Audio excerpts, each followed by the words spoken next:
Good morning, everyone. My name is George DeCandio. I'm the CTO of the Mainframe division in Broadcom, and it's a pleasure to be able to host for you today a panel discussion on extending DevOps to the mainframe. So we were planning on having 3 panelists here today, but we've had an emergency come up, so we're only going to have 2. So let me introduce to you these 2 panelists. So as I said, my name is George. We've got here Matt and Venkat. Would you like to introduce yourself, Matt? Sure. Matt Hoekstrom. I work for IBM. I'm based out of Raleigh, North Carolina, and my day job is working on how to manage the platform better, monitoring system automation, incorporating things like Ansible into our runtimes, as well as I spend a good portion of my time working on Project Zoe, which is an open source project helping to modernize the mainframe. Hello, everyone. My name is Venkat Balabhadrapachari. I'm the solution architect for the DevOps set of portfolio of products in Broadcom. I'm based out of Plano, Texas, and essentially the goal, or my job, day job, is to make sure the topic that we're talking about today, right? Extending DevOps to the mainframe and how to enable that. Okay, great. So the format we're going to use here is I'm going to pose questions to the panel, and you will answer and just interrupt with any insights that you have, any time we're going through. So the first question is just about mainframe and DevOps. What's the main difference, the difficulty in integrating DevOps with mainframe? Why is it so hard? Why is it the final frontier? And why don't we start off with you, Matt? Okay. Well, one of the big challenges with the mainframe is it's got 50 years of investment in it, which means customers have been building, business logic. They've built processes. They have culture, and they've got a substantial, I'll say, velocity of what they've been doing for quite some time. And so, when you bring somebody to the platform, oftentimes they feel like they have to go through a whole set of different training. I'm going to use something like ISP. How many of you folks are mainframe people? Okay. Ooh. So when I say like 3270, you'll know exactly what I mean, right? And so it's not exactly the best IDE for developing complex programs. And so our big challenge is, how do we take the investment that we have in the platform, the existing processes, et cetera, and then how do we enhance those and make them so they are just as familiar from a process standpoint to new developers coming from, say, cloud native. And I'll just add one little bit. This may, as an anecdotal data point, in the development that we have for systems, meaning the things we're building with our monitoring solutions like OmegaMon or NetView and things of that nature, I have a number of new hires. And so these are I'd say kids, but that might be considered derogatory, some really bright folks coming out of college that never worked on a mainframe before. And what they find really compelling is leveraging REST APIs, Angular, and new technologies so that they can build the next generation of system functions. And we want them to be up to speed as quickly as possible. So making sure that we have the right platforms, the right REST API endpoints, et cetera, makes them productive on a platform and continues that investment. So, I think to kind of build upon what Matt was saying, right? Why is the mainframe considered as the final frontier? And I think the key thing that Matt hit on is, the history and the heritage, right? As you heard this morning during the general session, there is a 50 or 60 years of, processes, tooling that is already in place and customizations that organizations have put in place. And when you take a step back and look at DevOps in general, right? One of the key words that you heard this morning repeatedly is the word culture, the word people, starting with that. And the whole idea of DevOps is going through that cultural transformation. And when it comes to the mainframe, that cultural transformation, the complexity of it is a notch higher compared to any other distributed systems that you would see. And the reason is because of the history, right? And traditionally, mainframe has grown up to be change averse, risk averse, right? It's traditionally been siloed and operating its own environment. And that's not good or bad, right? That's just how things have evolved over the years. And now in this current digital age, when we're actually talking about, REST APIs, mobile to mainframe, bringing mainframe into the fold of the enterprise and making mainframe be the same as any other platform and driving that cultural transformation is key, right? That's the primary aspect of it. And with culture, we talk about people, right? And when we talk about people, the whole idea of skills actually come up. The willingness to adopt new technology is, I think, the key aspect of it as well, right? When you're bringing in. So Matt referred to the kids coming to the platform, the fresh college grads who are actually coming to the platform, and that's inevitable, right? There's a lot of COBOL code out there. There are a lot of mainframe applications that are pretty much running the organizations and the whole world, and you need folks to actually manage, maintain these applications. So how do you actually bring those people in, right? And part of it is actually, changing that culture and having more open-mindedness to embrace new technology, embrace new set of tools that are actually coming out, and keeping up with that, I think, is the key aspect of it. Okay. So it sounds like it's a combination of process, tools, culture. All of this plays into making mainframe a difficult environment for adopting DevOps. Yep. Okay, so we're going to switch gears here, and so those are some of the problems. But what are some of the techniques that we can use to incorporate modern DevOps practices and tooling into mainframe? So how can we overcome these problems? And specifically, we've got Muharrem here, has joined us. Would you like to introduce yourself real briefly? In Akbank, we also use Mainframe. Mainframe is the main backend platform for us. So in order to be successful for customer satisfaction, we need to improve ourselves in distributed side and also on the mainframe side. The technology is now emerged in mainframe, helps us in that domain. So we are looking forward to modernize our application, our way of working now. So it includes version control systems and also pipelines management. Like we do in the distributed side, we can do the same technology. We can use the same tools, technologies, and also most importantly, our developers can also feel the same like in the distributed side. So I feel that it is very important to use those technologies wisely. So I think we will be more productive with using such tools. So Matt, you mentioned Zoe in your introduction. Mm-hmm. So I think Zoe is an important part of trying to modernize the mainframe. That's part of one of its goals. Can you describe a little bit about Zoe for this audience and how it will help? Yeah, sure. So Zoe, if you're not familiar with it, was an interesting transformation that occurred about a year and a half ago.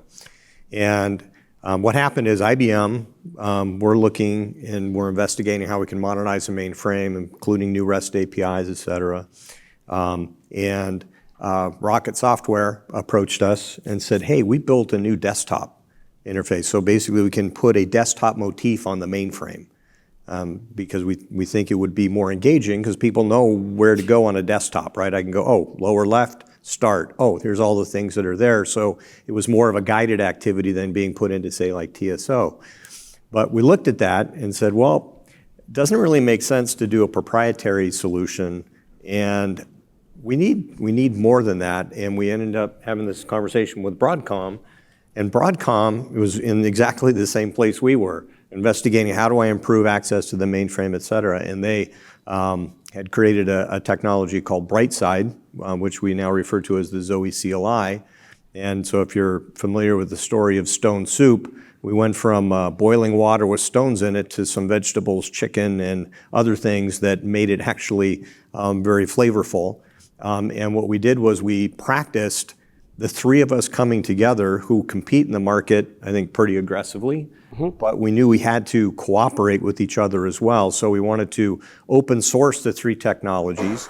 And by combining the three together, then Broadcom brought an API mediation layer, which gave us a way of federating disparate REST services on the platform. We've introduced single sign-on. And so Zoe has given us a way of cooperating and giving the platform, I think, a better position to be competing for the new work that's coming out from new applications and things of that nature as well. And so we just passed the 1.5-year mark back in August. We announced at Share, and we're right now in the process of coming up with version 2. And for mainframe guys, we're releasing just about once a month with new features, functions, capability. I'd say bug fixes, because that would imply we had bad code. So, but bug fixes as well. And the point is, we've got pretty good velocity. In fact, we've also seen other vendors. SyncSort recently joined the Open Mainframe project, which is where Zoe is hosted. And so we have other vendors now coming alongside as well. And so we've got a really great collaboration point where we can make the platform better. And as the phrase, a rising tide lifts all boats. And that's what our strategy is with Zoe. So just a curiosity question. How many people in this room have heard Zoe? Fairly significant. And the other key word, I don't know if you guys caught what Matt said, right? It is an open source project hosted under Open Mainframe, right? So again, going back to the earlier discussion that we were having, why is mainframe, the final frontier, right? We're talking about cultural change. Now think about this: open source software on mainframe, right? And APIs. So these are some of the things that were kind of foreign words,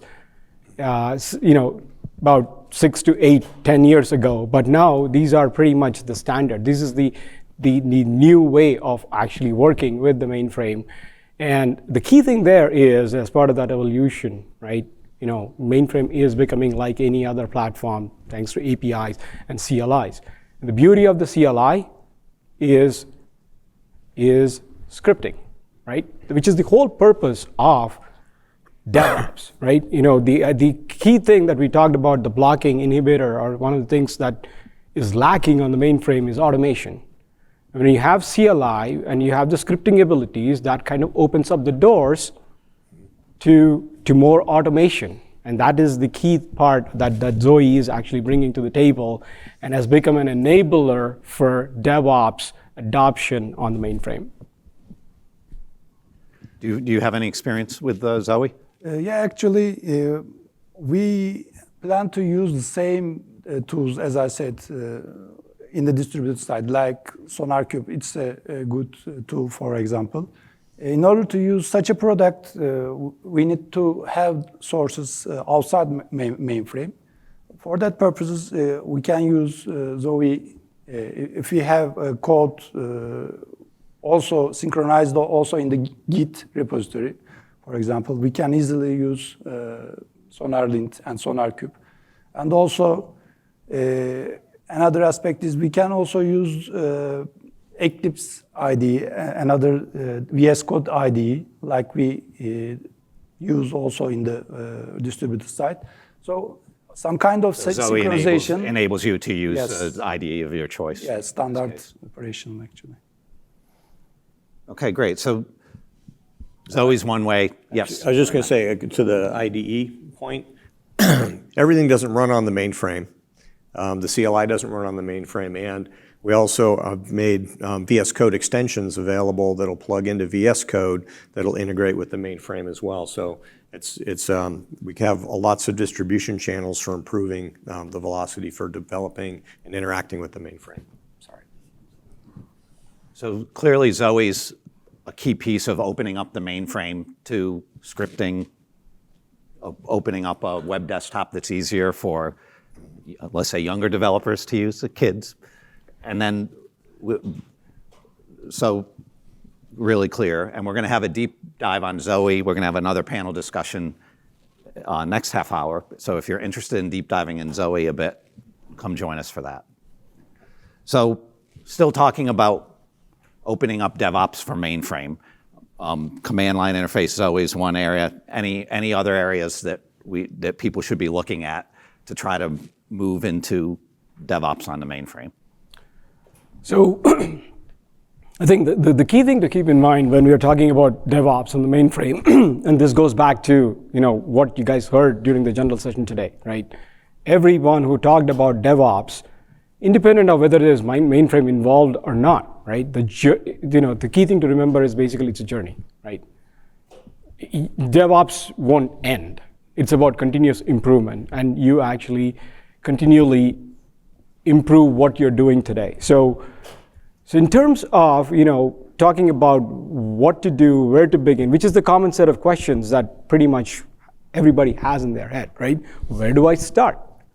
The key thing is to figure out where you are today, right? So from a business perspective, what are your key business challenges or business goals that you want to achieve? And then starting small, trying to figure out what is the current state of affairs?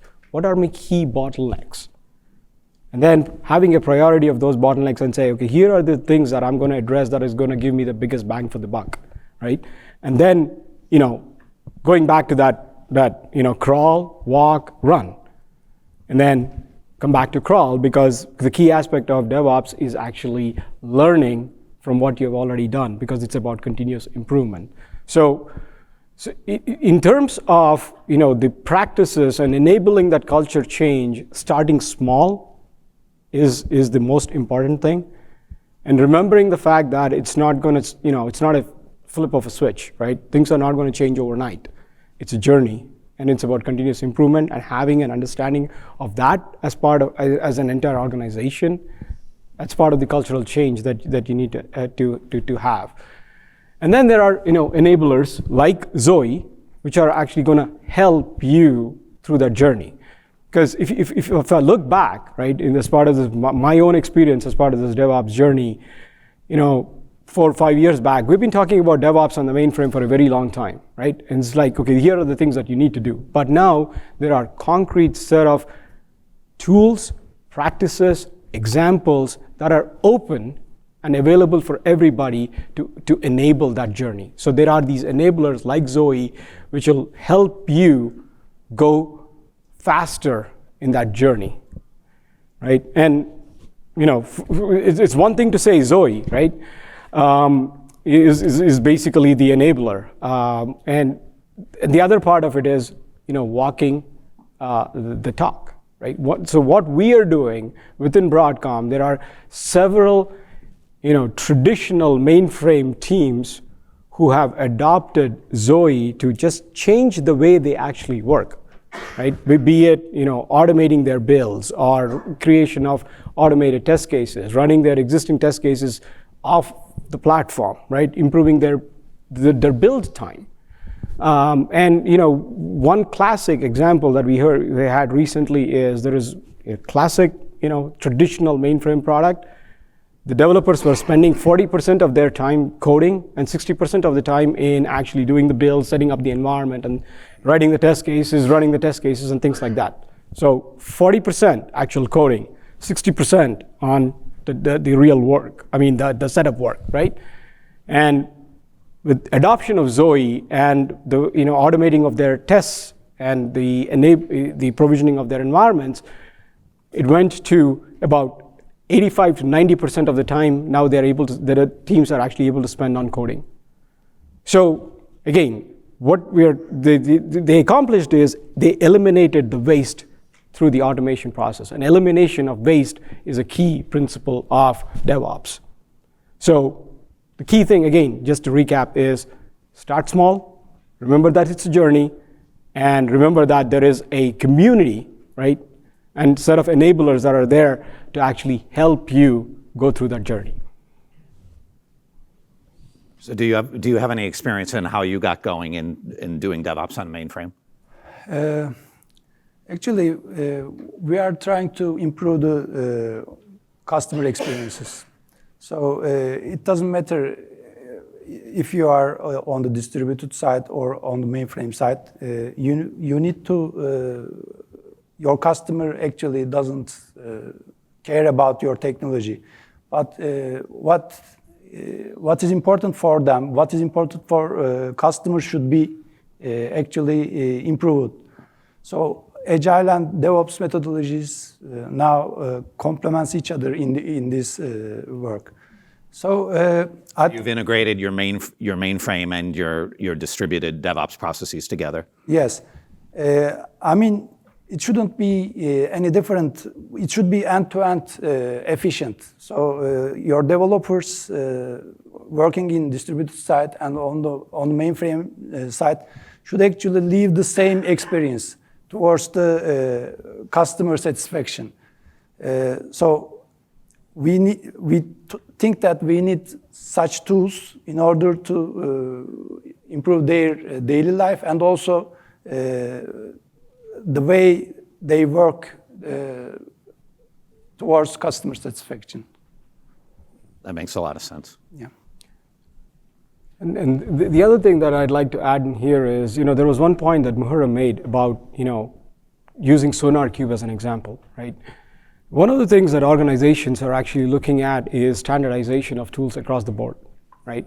You don't want to use a different set of tools for distributed application development versus a different set of tools for mainframe. Because again, you don't want mainframe to be different than any other thing. You don't want mainframe to be siloed.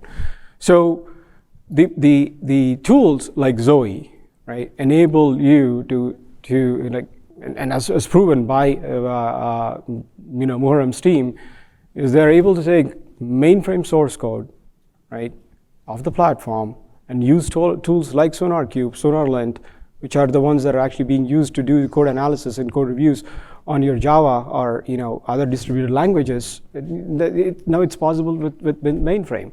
So again, the key thing, again, to go back, the word that stuck in my head this morning during the general session was heritage. Don't be a legacy organization, be a heritage. Leverage what you already have, and there are tools, techniques, and methodologies that are actually available to tie in your heritage to the modern world. And that's the key message, from where the current things stand from a DevOps on the mainframe world. Yep. So as we're having the conversation, I think a real key point, it's already been said, I'll stress it, is there's not like a thing that is the answer, right? If I'm driving a Jenkins pipeline to do build, Zoe brings aggregation or federation of REST APIs, we have CLIs, we have lots of different tools. We have dependency-based build for how we can integrate with those tools. But one of the things we really didn't talk about, and we're at IBM, we're moving ahead very aggressively at how do we leverage automation like Ansible so that we're not just talking about I'm doing a COBOL build and I'm pushing it and it's getting compiled and loaded, but how do I change that whole process into something that's 100% automatable so that it's not just the building and the promotion of the artifacts, because the ability to really get the DevOps power is not just in development, but it's being able to take the packages that you're building or the iterations that you're releasing and push them through into from test into QA, into pre-prod, into prod. And so you have to see in that pipeline, what are the collection of tools that you're going to need? Zoe is certainly a key resource, but there's many others as well. Yeah, so I'll mention as well, coming in as the CTO of Broadcom, it's been, we have the same challenge ourselves, trying to modernize our processes and our different development teams. And I was looking, we just have over 250 million lines of COBOL code that we maintain, assembler code that we maintain just as part of the products that our customers use. It's a lot of assembler code.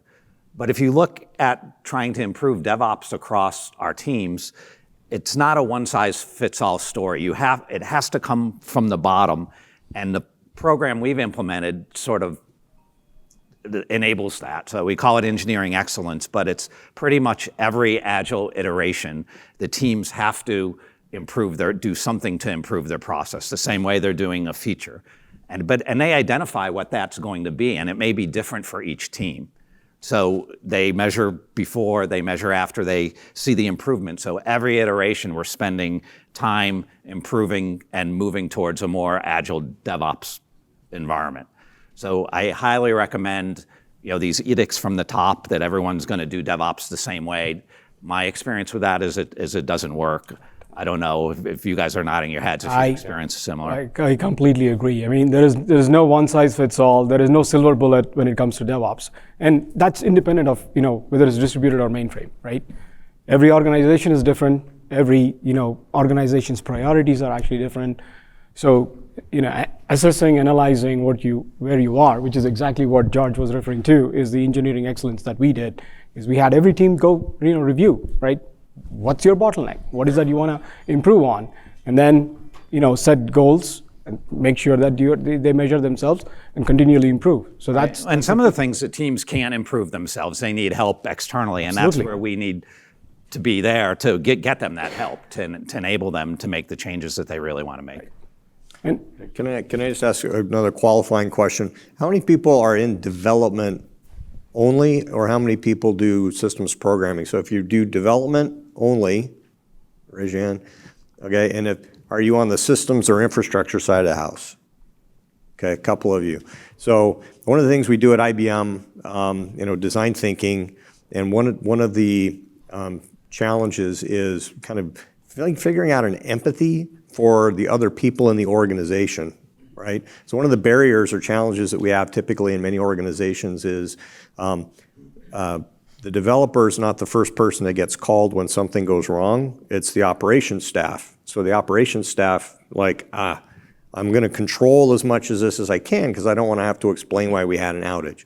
And that's not productive, right? So understanding what some of their constraints are, as well as helping them understand what yours are.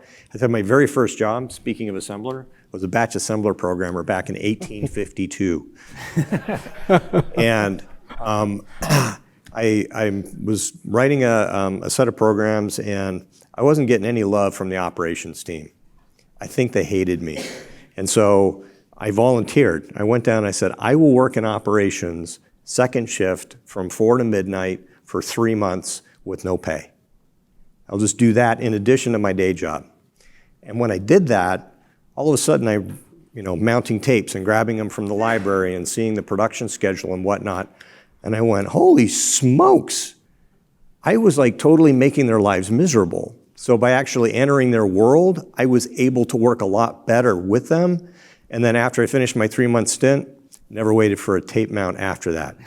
So just something to be aware as you're trying to do this cross-organizational thing. You mentioned outside help, because the infrastructure teams really do want to change, and they want to kind of unleash you guys. We have to figure out collectively, how do we change some of the contracts we have? So. And talking about outside help, right? And one of the reasons why we're going down the open source route is essentially to create that community. To what Matt was saying, how it came about, Broadcom, IBM, Rocket coming together to create that community to enable you guys and actually help you guys, essentially. Actually, we should say Phoenix Software in there. They just Phoenix as well, yes. So we're out of time. Thank you guys very much for your time and the insights you've shared here. I'm hoping many of you will join us to do a deeper dive in Zoe over in Mont Blanc 1, which is just down the hallway here in just a few minutes. Thank you all. Thank you all very much. Thank you.